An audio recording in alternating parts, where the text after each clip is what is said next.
mwaramutse mwese nshuti muduteze amatwi muri iki gitondo cyo ku munsi wa gatatu itariki 17 y'ukwezi kwa gatandatu umwaka w'ibihumbi 2020. Muri iki gitondo muri kumwe nanje Fidel Niyongabo. Amashirahamwe agwanya ruswa no gusesagura amatungo ya leta mu Burundi asaba inzego nsha zigiye kujaho kuba maso kuko hari abashobora kubaca mu ryahumye bagahita basahura igihugu. Turasavye rero abantu bose bashobore gukinga ntibibe na duka twari dusigaye kuko bagomba kugenda bateruranye n'inzira koga bakonvye ikigega. Ubundi Gabriel Rufyiri ayoboye Oricome ishirahamwe ishinzwe kugwanya ruswa n'isesagura ry'amatungo ya leta. Twagira rero n'ubundi dusaba bene gihugu babandanye bashikiriza amakuru uwo mugwi mbere banarushirizeho kugira ngo ubutunzi bw'igihugu bukingirwe mu bisata vyose canke ubwanyurujwe bugaruzwe. Uyo nawe ni Elize arongoye umugwi ujejwe gufata no gushikana imbere y'ubutungane abategetsi bagenda banyuruje amatungo ya leta imbere y'uko barangiza manda zabo mu Burundi. Amakuru radio Ijwi rya Amerika ikesha umugwi ujejwe gutegura amaziko ya President Nkurunziza n'ahataratangazwa ku mugaragaro nuko ikibanza kiri Gitega arico coba kiriko kirategurwa gushingurwamwo President Nkurunziza. Naho mu Rwanda umugambwe uharanira gukingira ibidukikije na Democracy Green Party usaba President Paul Kagame udashira umukono ku itegeko ryemera iyubakwa ry'ikigo c'inguvu za nucleaire mu gihugu.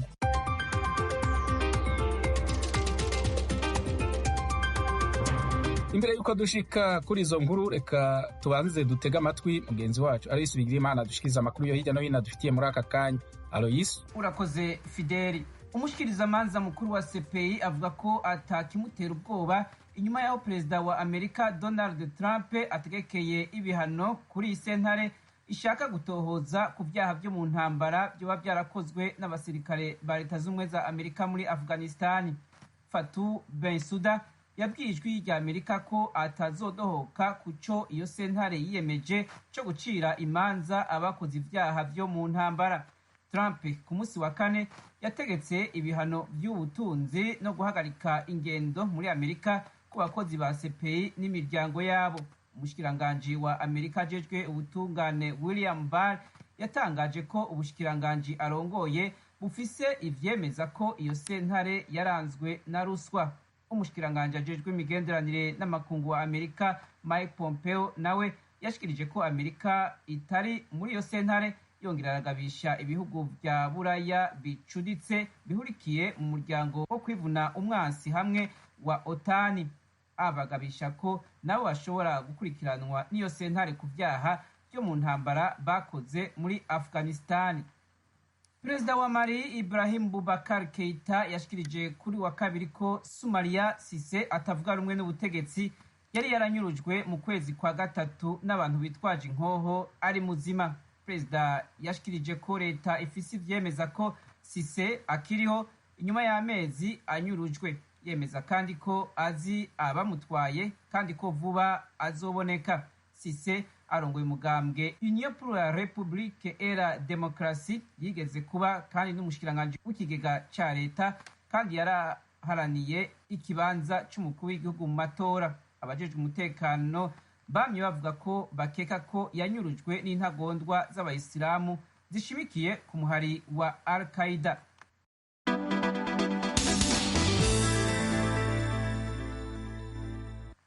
Urunani ruhurikiyemwo abaganga muri Nigeria rusaba leta kubaronsa ibikoresho byo kwikingira umugera wa corona hamwe n'akarusho ku mushahara kuko bavura abanduye COVID-19. Bagabisha ko bataronse ivyo basaba bazobandanya imyigaragambyo yo guhagarika akazi batanguye ku munsi wa mbere.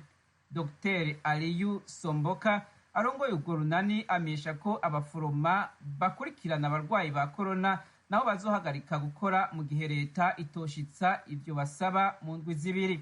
Abaganga bashika kuri 10 baramaze kwicwa na COVID-19 muri Nigeria. Somboka avuga kandi ko abaganga bashika 200 bapimwe bagasanga baranduye uwo mugera. Umushikiranganji wa Nigeria ajejwe magara y'abantu yashikirije ko gushika ku munsi wa mbere abantu bashika 16,600 barenga banduye uwo mugera n'424 bamaze gufa. Perezida wa Leta z'Ubumwe za Amerika Donald Trump yarateye umukono ku itegeko ry'ibigiye kuzohindurwa mu gisata c'igipolisi.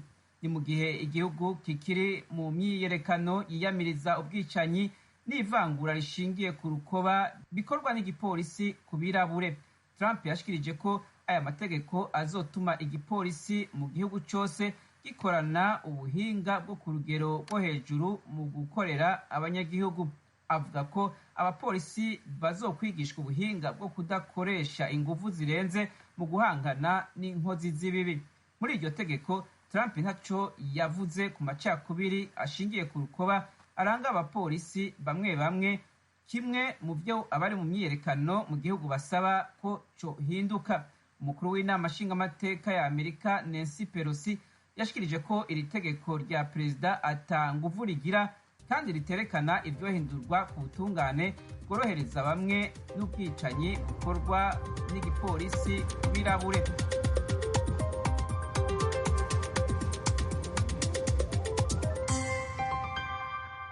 urakoze Aloyse ku makuru uhejeje kudushikiriza.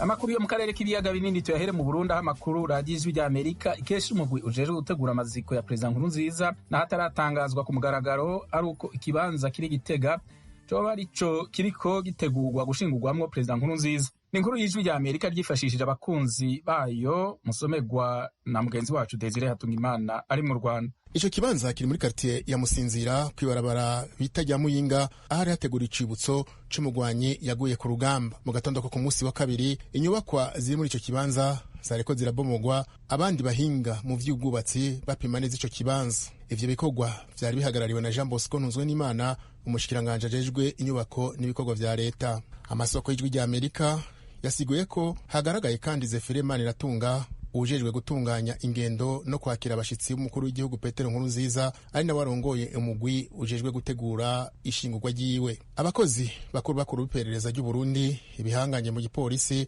baguma bakurakuranwa muri ico kibanza, biboneka ko kiriko kirategurirwa ikintu kidasanzwe. Uko umwanya ugenda, abakozi n'abajejwe umutekano niko biyongera muri ico kibanza, ubona ko bakeneye ko ibikorwa vyihutishwa. Nta mutegetsi n'umwe arashima gushira habona ibikorwa bariko barategurira kuzokorera muri ico kibanza. Ivyo bimeze gutyo mu gihe hari haheze imisi havugwa ko hari ikibazo c'aho bazoshingura Perezida Nkurunziza. Amwe mu makuru ava mu begereye umupfasoni wiwe avuga ko umuryango wiwe ushaka ko wabo yoshingurwa ku kirimba ciwe kiri Imwumba mu ntara ya Ngozi mu buraruko bw'u Burundi, ahasanzwe avuka. Yamara Ijwi rya Amerika ntiturabasha kuyatohoza neza. Iyindi migwi ibiri igizwe n'ibihangange vy'umugambwe CNDD-FDD Perezida Nkurunziza asanzwe abereye imboneza y'amaho, bamwe bifuza ko yoshingurwa ku kirimba citiriwe umwami Ntare Rugamba kiri Bujumbura ku mugwa mukuru w'ubutunzi. Uwundi mugwi muri ivyo bihangange nawo wifuza ko Petero Nkurunziza yohambwa Igitega ku mugwa mukuru wa politike. Kugeza ano mango Ijwi rya Amerika ntiramenya neza ryari ikiziga ca Petero Nkurunziza kizoshingurwa. Tukiri mu Burundi, abagwari batambaye kugira ngo basahure igihugu n'abanyagihugu. Turasavye rero bose bashobore gukinga ntibibe na duka twari dusigaye, kuko bagomba kugenda bateruranye n'inzira koga bakonvye ikigega, kuko amakuru twaramaze kuyaronka ko ivyo bintu biriko biraba, kuko bazi ko haje umukuru w'igihugu mushasha ashobora kudasubira kubizigira.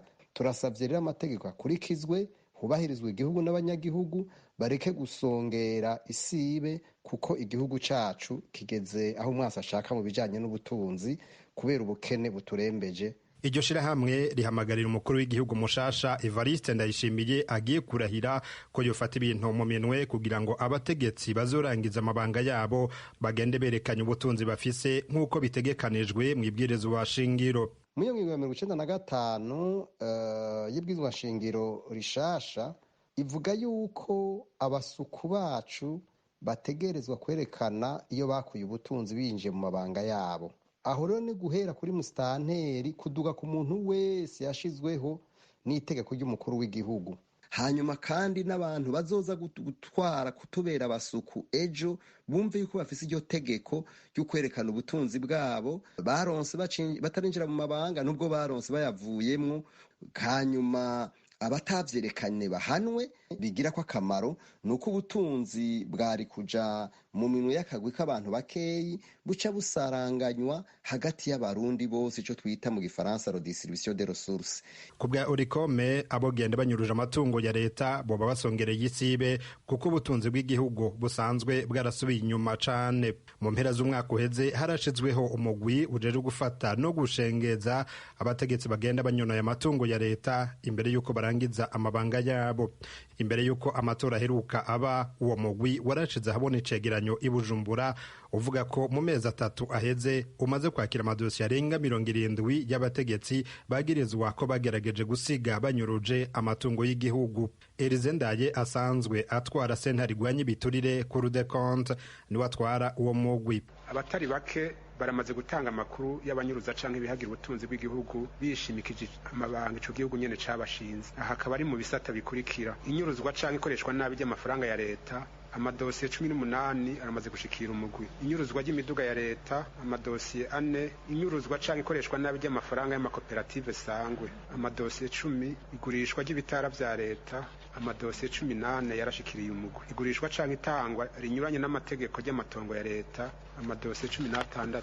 Mu bijanye n'amasoko ya leta umugwi umaze kuronka amadosiye 8. Mu gusahura abanyagihugu babagurira ikawa ku giciro kiri munsi y'ico leta yashinze, amadosi 3 yarashikiriye umugwi. Mu gisata c'ubutungane naho amadosi 5. Hari n'ibindi bisata uwo mugwi umaze kumvamwo akamoto ko kunyuruza amatungo ya leta naho utarafata abavyagirizwa. Ariko rero hariho ibisata vy'amakori n'amatagisi, ubutare n'agataka hamwe n'ikoreshwa ry'amafaranga y'agaciro. Umugwi wikeka ko bashobora kuba nahone haberamo kunyuruza canke kuyagira ubutunzi bw'igihugu, mugabo akaba atamakuru ahatangwa. Eka no mu bushikiranganje no mu mashirahamwe ya leta amakuru ahatangwa si menshi. Ubuho hariho n'ibishasha vyaje ngo twatumwe nabo hejuru canke ngo turi muri systeme. Twagire rero n'ubundi dusaba bene gihugu babandanye bashikiriza amakuru uwo mugwi mbere banarushirizeho kugira ngo ubutunzi bw'igihugu bukingirwe mu bisata vyose canke ubwanyurujwe bugaruzwe. Twagira dusubire duhumuriza bazotanga inkuru bose ko bazoguma mwibanga, tunabamenyesha ko uzotanga inkuru ifasha mu kugaruza itunga ry'igihugu azoronka agashimwe. Mu gihe c'imyamamazo, Evariste Ndayishimiye umukuru w'igihugu mushasha agiye kurahirira amabanga yiwe yemeje ko ku ntwaro yiwe azogwanya bakaboko n'abasesagura amatungo y'igihugu. Pierre Claver nkuru, Kigali, kubwijwe ry'Amerika. Urakoze Pierre Claver kuri iyo nkuru. Tuve mu Burundi tuje mu Rwanda aho umugambwe uharanira gukingira ibidukikije na demokrasi mu gihugu Green Party usaba President Paul Kagame kudashira umukono ku itegeko ryemera iyubakwa ry'ikigo c'inguvu za nucleaire mu gihugu nk'uko ryatowe n'inama nshingamateka. Mu kiganiro Frank Habineza ayoboye uwo mugambwe yagiranye na mugenzi wacu Geoffrey Mutagoma yavuze ko ico kigo kizokonona vyinshi kurusha ivyo kizokiza. Atangura asobanura impamvu umugambwe wiwe watoye oya mu gihe cyo gutora iryo tegeko. Kubera ko tuzi neza ingaruka z'ibigo bya nucleaire aho biri hose ku isi uko bigenda, icambere bisaba amafaranga menshi cyane kugira ngo dubakwe, kandi urebye bije y'igihugu sinzi ko bizacobera kugira ngo dushobore kwubaka, kuko hari n'ibikoresho bikenerwa za uranium nazo zirahenda cyane, kandi nazo za uranium nazo zifite ingaruka mbi ku buzima bw'abantu kuko zifite ibintu bita radiation, ibintu biturukamo bitumuka bikajya mu bihaha by'abantu, mu bantu bakabihumeka, bikaba yabateza indwara zirimo za kanseri n'ibindi, kandi bikaba bigera kure cyane. Ikindi kandi tukareba imyanda yava muri icyo kigo, bivuga ngo ibyo baba bakoresheje iyo bivuyemo babibitsa imyanda, kubona aho ubishira ni ikibazo, kuko nk'ubu mu Rwanda dufite ikibazo cyo kubona aho dushyira amaordinateri, izi za mudasobwa iyo twazikoresheje biragoye cyane kubona aho bazabibona aho babijugunye byamaze gukoreshwa. Ni ukuvuga ngo ubu noneho nk'iyo myanda bituza aho izashirwa, kandi imyanda mibi ishobora kubikwa imyaka 100 itarabura. Noneho ikibazo kindi, ibyo bintu naho wabicukurira mu butaka ukabishiramo, bihita bigenda bikangiza amazi ari ikuzimu, amazi ari hasi mu butaka, bikayangiza. Ni ukuvuga ngo bikagira kure kugira abandi bose banywa amazi bashobora kunywa amazi arimo uburozi. Noneho tukavuga ati ibintu byose ko bifite ingaruka, none biramutse bigize ikibazo bigaturika, bikaba akisida yabyo twakora gute, twabigenza gute? Kuko urebye mu masezerano yize gusinya umwaka ushize ajyanye nuko igihugu cyafashwe aramutse habayeho akisida ya nucleaire, batanga amafaranga make ya miliyoni 5 z'amadolari batanga. Nko mu Buyapani ejo bundi muri Fukushima mu Buyapani byasabiye miliyari, ngira ngo bavuga ko ari zarenga miliyari 10 z'amadolari kugira ngo bashobore kuba bangana n'ingaruka zacu. Noneho urebye n'ibyabaye kera mu Burusiya muri Ukraine ubu aho bita Chernobyl, ingaruka zaho na n'ubu barakubwira ngo nyuma y'imyaka irenze 30 nta giti cyamira, nta bashobora kuhabona cyangwa se aho hantu nta kibazo gishobora kuhaba dore imyaka 30. Kandi ibyo byagize ingaruka no ku bindi bihugu byo muri Europe nko muri Sweden naho byagezeyo n'ahandi hose kubera umuyaga utwara ibyo byose byaturitse. Nabo bavuga ati biturikiye hano mu Rwanda ni vuba akarere k'ibiyaga bigari kose kagira ikibazo ndetse no muri Afurika byagira ikibazo. Twe tubona igihombo cyo kinini kurusha inyungu, kubera iyo mpamvu twatoye oya bw'iyo tegeko. Njyewe na mugenzi wanjye turi mu nteko ishinga amategeko. Ibyo bintu nkurikije ukuri mubivuga ni ibintu byumvikana nk'ibiteye ubwoba cyane. Kuki muri babiri gusa mutora oya? Nacyo twagarutseho itangazo twatanze, bano bakoze umushinga bagaragaje gusa impamvu yiza gusa, nta naho na hamwe bigeze bagaragaza icyo bita disavantage cyangwa se ingaruka mbi. Ni ukuvuga ngo twavuga ko bahumaga abantu mu maso babereka ngo nitukora nikireri tuzateza imbere ubuhinzi, tuzateza imbere kwa muganga, tuzakora iki, ariko ntibagaragaze ngo hazabaho n'ibi. Twumva yuko icyo cyabaye ikintu kitari cyiza mu bateguye umushinga w'itegeko, kuko ntabwo bigeze bagaragaza ingaruka mbi ku buryo twizera yuko nari kwizera yuko bagenzi bacu bandi iyo bari kumenya neza ingaruka zabyo zose byagaragaye muri uyu mushinga, nibura nabo bari kuba babitsindaho bagatora ukundi. Ariko bivuze ko twebwe kuri n'ishyaka ryacu n'ubundi tuhanira demokarasi, ariko twarengera ibidukikije. Niba turebye ibijyanye n'ibidukikije tubitaho kubimara, kuko turabona iri tegeko cyangwa se ikigo cya mikeli n'ikishinga mu Rwanda, kuko n'ubundi bamaze kubitwara kizashingwa, kizagira ingaruka itari nziza ku bidukikije no ku banyarwanda ndetse no ku isi yose. Uti bamaze kuritora n'ubundi icyo kigo kizashingwa, mugiye gukora iki mu ishyaka ryawe kugira ngo mugerageze kurengera ibidukikije uretse gusa gutora oya? Muzaterera agati mu ryinyo mugumaho? Hari byinshi byakorwa, ariko buri cya mbere gikorwa ni uko twisaba perezida wa repubulika, kuko niwe awusinyira ku itegeko bwa nyuma. Ubu itegeko rivuye mu nteko ishinga amategeko risinywa na perezida wa repubulika bwa nyuma akarishyira muri gazeti ya leta. Ubu icyo twamusaba ni uko yashishoza kugira ngo ye kurisinya ye kujya mu nteko ishinga ye kujya mu gazeti ya leta.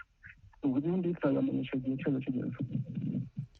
Ariko se Bwana Habineza, ibyo bintu uvuga ko ntekereza ko n'abagiye gukora iryo tegeko babizi, kugira ngo abantu bajijukiwe n'ako kaga umaze kubwira abumva radiyo Ijwi ry'Amerika, utekereza ko baba barashishikajwe n'iki kugira ngo bakore iryo tegeko bemeze yuko icyo kigo cyubakwa mu Rwanda?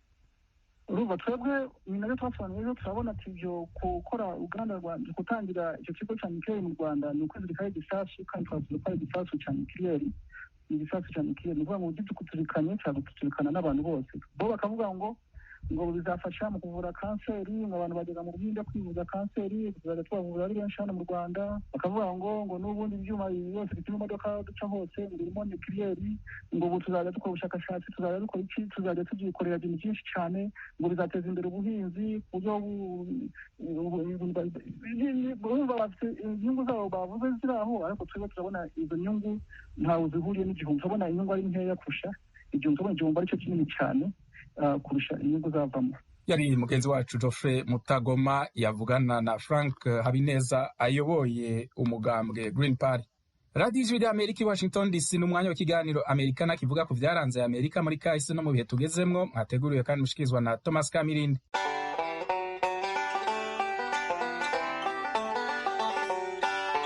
Mwaramutse neza. Ibyumweru 3 birashize abaturage batagira ingano bari mu myigaragambyo muri Leta Zunze Ubumwe za Amerika. Bahagurukiye kurwanya ivanguramoko n'ubwicanyi bwa polisi ku birabura, bavuga ko byabaye umuco washinze imizi. Abahanga mu by'imibanire y'abantu n'ibinyamakuru bitandukanye basesengura iby'iyi myigaragambyo batunguwe no kuyibonamo abazungu benshi, ku buryo batigeze babona mu yindi isa n'irimo iba muri iki gihe. Nibyo tuganiraho muri make. Ikaze mu kiganiro Amerikana.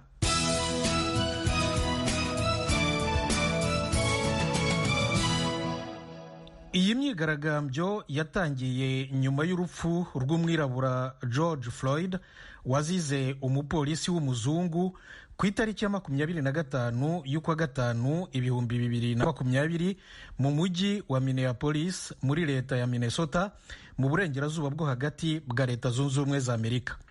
abahanga mu by'amateka, abanyamakuru, inzobere mu by'imibanire y'abantu n'amoko bose bemeza ko iyi myigaragambyo iruta iya mbere na mbere ikomeye mu mateka ya Leta Zunze Ubumwe za Amerika mu myaka y'1960 yaharaniraga uburinganire busesuye hagati y'amoko y'abazungu n'abirabura. Iyi myigaragambyo imaze kugera mu mijyi irenga 300 y'igihugu. Ikinyamakuru cyitwa Morning Consult cyo muri Leta Zunze Ubumwe za Amerika cyakoze ubushakashatsi gisanga abaturage 54% bo mu moko yose no mu mashyaka ya politiki atandukanye bayishyigikiye. Ubu bushakashatsi bwerekanye ko abaturage 58% basanga ivanguramoko rikorerwa abirabura n'ingaruka zaryo zo kwicirwa mu maboko ya polisi ari kimwe mu bibazo bya mbere bikomereye Leta Zunze Ubumwe za Amerika. Nk'uko ikinyamakuru gikomeye The New York Times kibyandika, imyigaragambyo yo guharanira guca akarengane gakorerwa abirabura kera yakorwaga n'abirabura gusa. Kiti ubu noneho igitangaje ni ukubona abazungu ari bo benshi muri iyi myigaragambyo imaze ibyumweru 3. N'abirabura ubwabo birabatungura. The New York Times itanga urugero rw'umugabo w'umwirabura witwa Walter Wiggins ufite imyaka 67 y'amavuko. Yabwiye umunyamakuru wa New York Times ati birandenze cyane pe, bitandukanye kure n'imyigaragambyo najyagamo n'ababyeyi banjye nkiri muto guhera mu 1963 yabaga ari abirabura gusa. Douglas McAdam, umushakashatsi mu by'imibanire y'abantu muri kaminuza ya Stanford muri Leta ya California, nawe arunga mu rya Wiggins ati n'ubwa mbere tubonye bene ibi bintu. Habayeho kenshi imyigaragambyo yo kwamagana ubwicanyi bwa polisi ku birabura, ariko buri gihe yakorwaga n'abirabura gusa.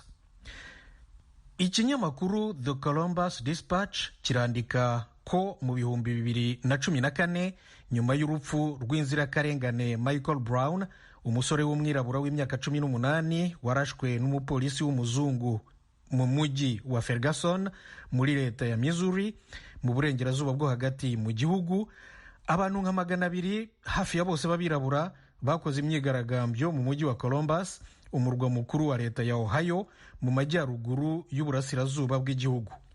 Nyuma y'iyicwa rya George Floyd, abagiye mu myigaragambyo muri uyu mujyi wa Columbus noneho bari ibihumbi, kandi abenshi ari abazungu nk'uko The Columbus Dispatch ibyandika. Abarimu Dana Fisher, inzobere mu by'imibanire y'abantu muri kaminuza ya Maryland, na Michael Henne, umuhanga mu bumenyi bwa politiki muri kaminuza ya Michigan, bakoze ubushakashatsi mu mijyi ikomeye ya New York, Washington DC na Los Angeles. Basanga mu myigaragambyo y'i New York abazungu ari 61% by'abari bayirimo muri wikendi yo ku matariki ya 6, ya 7 n'iya 8 y'uku kwezi kwa 6. Bari 65% i Washington DC na 53% i Los Angeles. Baravuga bati kandi si ukwigaragambya gusa, abaturage ba Leta Zunze Ubumwe za Amerika b'abazungu benshi batangiye kwisuzuma. Usanga noneho bagura cyane ibitabo bivuga ku bibazo by'ivanguramoko.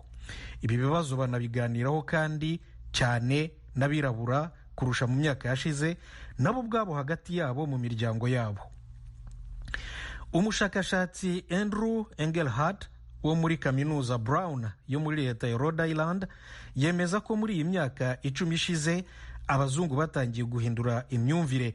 Ati ubu noneho usanga bisanzuye kubirabura ndetse no ku bandi bantu bakomoka nko muri za Amerika y'Epfo no muri Aziya kurusha mu myaka yashize. Abashakashatsi Dana Fisher na Michael Henne basanga abaturage bari mu myigaragambyo muri iki gihe ahanini ari abakiri bato kandi bize. Muri bo abarenga 3/4 bafite munsi y'imyaka 34 y'amavuko. Abazungu 82% n'abirabura 67% bari kumwe muri iyi myigaragambyo bafite impamyabumenyi za kaminuza. Aba bashakashatsi baranzura bavuga ko abakiri bato batandukanye n'ababyeyi babo mu myumvire n'ukuntu babona amoko. The New York Times ahangaha igatanga urugero rwa Isabel Muir, umukobwa w'imyaka 22 ukirangiza kaminuza, ni umuzungukazi wari mu myigaragambyo i Washington DC. Aragira ati tugomba kumva akababaro k'abirabura, iki gihugu cyubatswe n'amaboko yabo.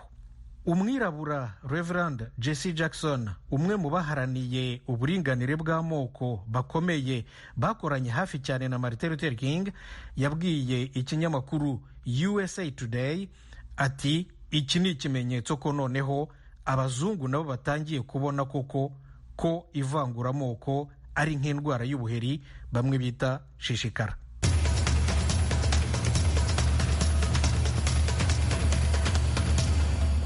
Mu mateka ya Leta Zunze Ubumwe za Amerika, guhera mu gihe cy'ubucakara, abazungu bagize uruhare mu bikorwa byo kurwanya ivanguramoko, urugomo n'akarengane abazungu bakorera abirabura.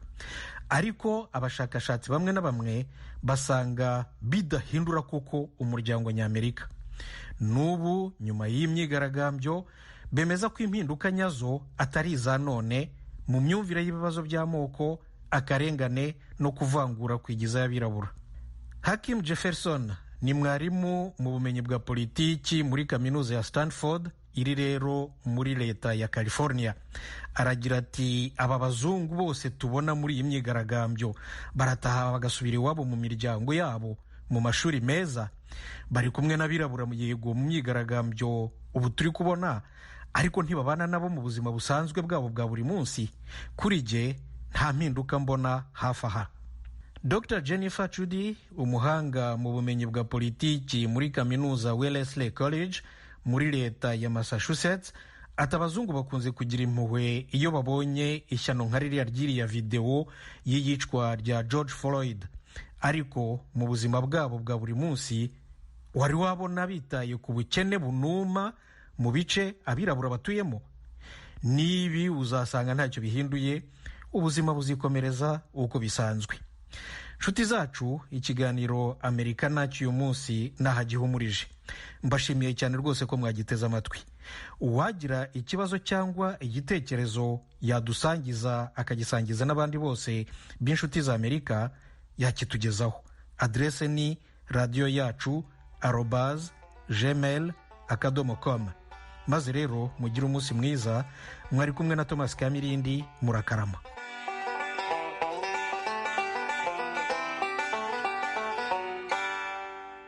Radio Ijwi ry'Amerika, ibiganiro twari tubafitiye muri aka kanya niho bigarukiye.